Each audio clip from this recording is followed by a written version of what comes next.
So we're having a party at my house today, and my mom gets really excited when we have these parties. It's like this holiday gathering, and I like that she gets excited when we have these parties, right? Because like she's happy, she's excited. It's something to motivate her. The problem is, I'm the one who ends up doing most of the grunt work because she's getting older, so she can't do all the grunt work, which is totally understandable. So me, the young 24-year-old, has to do all of the grunt work.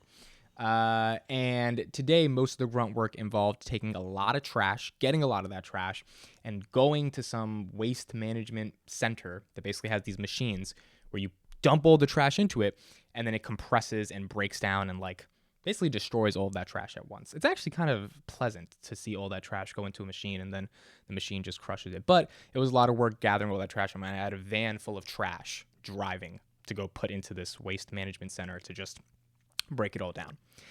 And I started realizing that's a pretty big business, right? Because everyone in the world has trash. Every business, every corporation, every organization, every nonprofit, every school, every city, every municipality, every town, every country, like everyone has trash. And the trash has got to go somewhere, right? Like the trash can't stay in your house because that's disgusting. So where's the trash going to go? Well, the trash is going to go to a place that can actually get rid of all the trash, that can burn it, stack it on top of each other, put it in different places, right? That's where the trash has got to go. So when I saw this piece of news that Palantir has just invested in recycling software startup Rubicon as a SPAC, which is going to be valued at $2 billion as it goes public, I got kind of excited about this in a unique way. So in this video, we're going to talk about a couple things. Number one, we're going to talk about why did Palantir invest in what I'm calling this digital trash can, and we're going to talk about why I think it's a digital trash can. And two, we're going to talk about the trajectory for what the potential of this startup could be, or the SPAC could be, and how that could ultimately affect Palantir. Now, first, let's read off a little bit off the press release. Leonardo, I always say his name wrong. Leonardo DiCaprio backed Rubicon Technologies, a software maker for waste and recycling solutions, on Thursday agreed to go public through a merger with a blank check firm, which is a SPAC. I'll link my video to Palantir SPAC strategy. It's their idea of buying potential in companies with equity stakes rather than focusing on if they have revenue or not. And then if those companies succeed, then Palantir gets a meaningful equity stake because those companies obviously get big and Palantir owns part of them.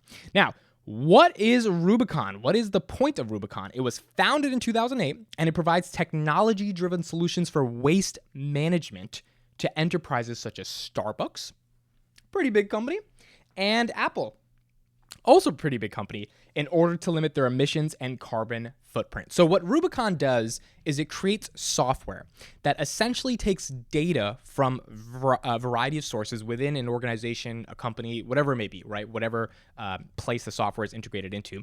And it tries to give the organization the ability to recognize how to best mitigate wasting stuff and how to best manage the waste that they're ultimately creating.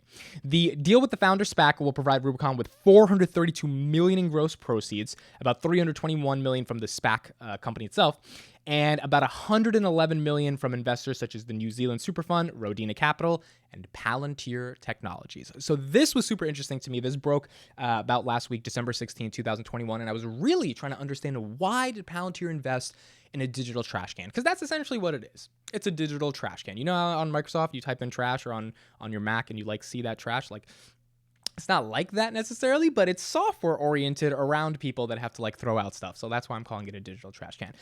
Basically, I thought this was a pretty good move, and there's a couple of reasons for it. Number one, Rubicon is tackling something that needs to be tackled in the world, which is, what do we do with the excess waste that we are creating as a society? As I said in the beginning, waste comes from a lot of different places, right? My hair is crazy today as well. It's probably should be thrown in the waste can given how crazy it is, but I don't care. My hair is, let it be crazy. Waste comes from organizations, comes from companies, comes from, again, cities, towns, municipalities, and all of that waste ultimately has to go somewhere. The question becomes, how is that waste optimized? And if you've ever been to a waste management area, Waste Management is one of the biggest companies that actually deals with waste, and it's a publicly traded company as well. I went there my senior year in high school just to see, like, it was like an internship to like see what they do. It smells horrible. So if you ever work there, the first thing you do when you come home is probably shower. But it's a huge like company that just gets all of this trash from all these different places and breaks it down, right? And tries to like burn it or put it in the right place or like do something with that trash, right? And you kind of think like this is a pretty big market opportunity because there's not that many companies doing it. Like what other companies are truly getting rid of waste in the most optimal way?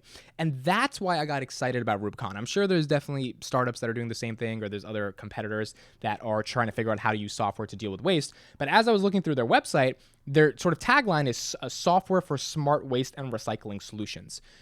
And that's why it made sense why Palantir invested into them. Palantir didn't invest into a digital trash can because they think there's a lot of waste in the world and that waste needs to go away. They invested in Rubicon because the waste that exists in the world, that likely is only going to get exponentially bigger because as the population grows, more and more people consuming, etc., there needs to be ways to optimize how that waste ultimately is discredited or how that waste ultimately is recycled, because you only have two options, right? Either you get rid of it or you recycle it. And the reason I'm bullish on this is because Palantir invests in SPACs that are rooted in data. And as you go through their website, and I'll link it in the description, you start to really recognize all that Rubicon is doing is creating a sort of centralized service hub for an organization that it's integrated within in order for the decision makers of that organization to understand what are we going to do with the waste that we have. So if I'm Apple, right, and Apple and Starbucks being clients of a company that's only $2 billion is pretty phenomenal in the first place.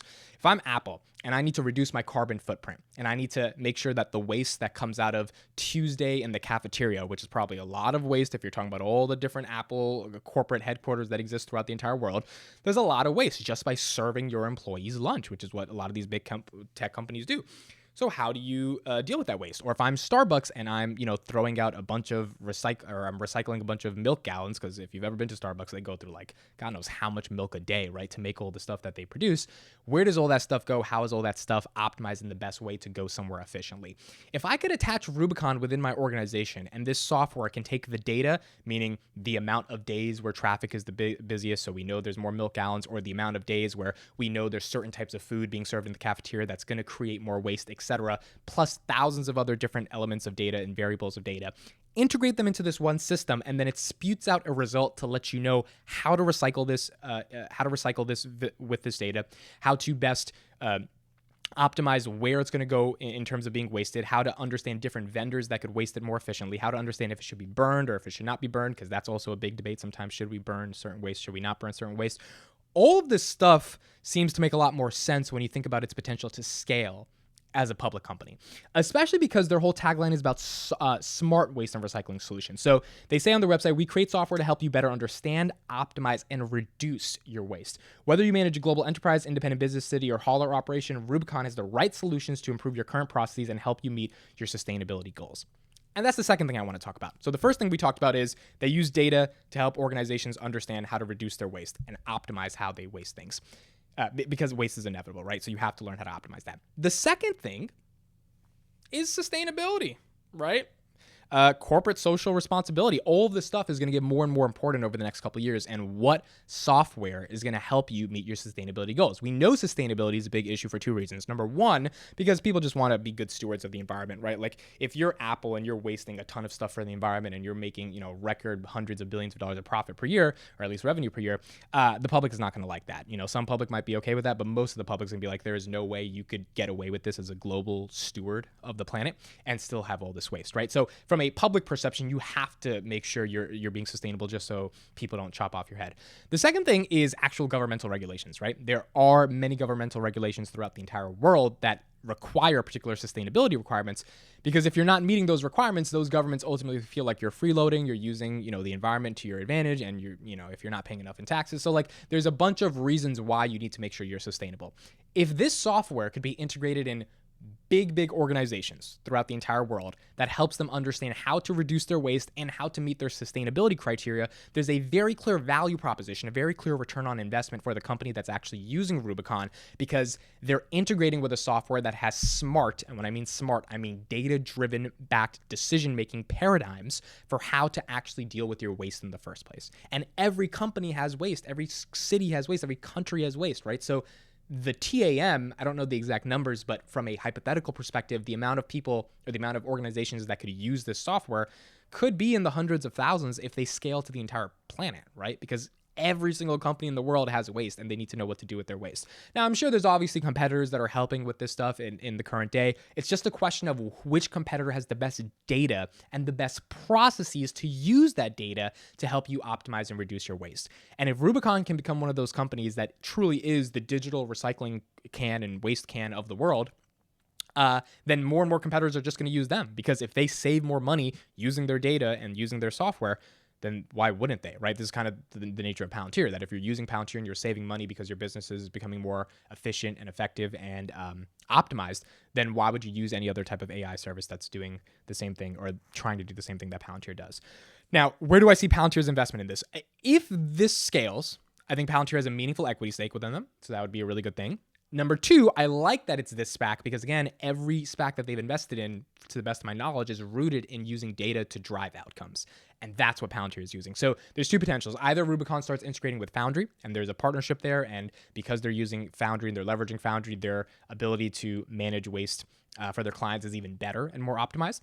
Or two, they don't use Foundry, but they just start scaling, and Palantir owns a meaningful portion of them, which means Palantir 5-10 years from now gets to put those returns on their balance sheet, which just look like a good bet, right? Because they knew that data was the new oil. They knew data was going towards the moon over the next 10 years, and they invested and they put meaningful stakes of capital within companies that were in very small niches, right? We talked about cellularity. They're doing placenta-based biotechnology. We talked about Wejo. They're working with big data for cars.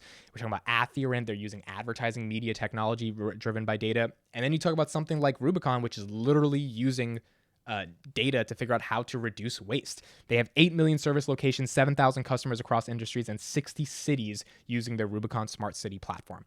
If this scales, and this is why I get excited about these things, because I'm like, these are the things that are supposed to scale in the new age and era that we're entering into, where data is the basis for how any company organizes its logistics and its processes. Then they could be the operating software for the world when it comes to managing waste, and Palantir can own a part of them. So I think it's a good deal. It makes sense to me. I like seeing new news. I like seeing new software startups that Palantir invests in, and I like analyzing what the reason they're investing in them in. When Palantir invests in a SPAC that is not data-driven, that's when I get worried, and that hasn't happened so far. It seems like their strategy is very zeroed in on if there is a startup that is using data at the highest of levels in a niche way and that's going after a big market, then we want to be a part of that process, because we know that data is going to ultimately drive the world. And if they can be investors in those startups, then they're going to get meaningful returns on equity. So let me know what you guys think. Links will be in the description to the press release and Rubicon's website. You guys can check them out. My name is Mitt. I'll see you guys in the next one.